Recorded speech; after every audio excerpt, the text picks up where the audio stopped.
Which Yeah, well, are I'm a Sunni valid. Muslim, so I accept every single authentic hadith. But let's go back, So because you're what quoting, authentic hold on. So when you're quoting a hadith, you're going to take the entirety of the hadith. The hadith that you quoted about the burning, that is from a narration, and it specifies that all manuscripts were burned except for the manuscript of Hafsa that belonged to the Prophet Muhammad, peace and blessings be upon him, which means that we have an original text. So let me ask you guys this, because we're being consistent, and I feel like we're not really talking enough about the Quran, to be honest with you. I would like to tie it back, if that's all right.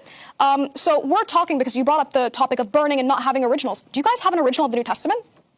The oldest copies that we have of the New Testament, or of the Gospels specifically, are in Ethiopia, written in Ge'ez, and they do confirm what is currently in the old. Okay. Or in the New and what is Testament. that dated to?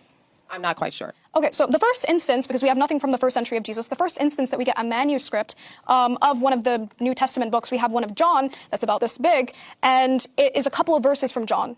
No, it's credit card sized. It's credit card sized.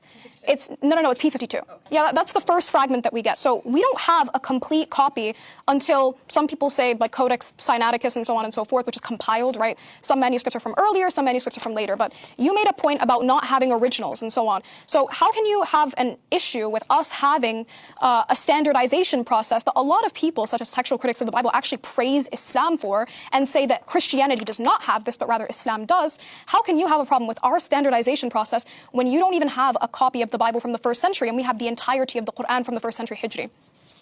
Who was supposed to speak? Yeah. So my point to prove that the Quran is not the final word of God is by his internal testimony. It's clearly in the Bible that, first of all, like she said, it seemed like the Quran appealed to the Bible to prove its relevance. It's like the Quran used the Bible as a passport to get into the world of monotheism, and then after it kind of gaslight the Bible, like it changed the author. So if the Quran have to confirm a God that was already previously revealed, it have to be consistent. So first, I don't see the consistency. I see that, I clearly see that the Quran is revealing something, but it's not revealing God. I think that the Quran is revealing something else. But not just that.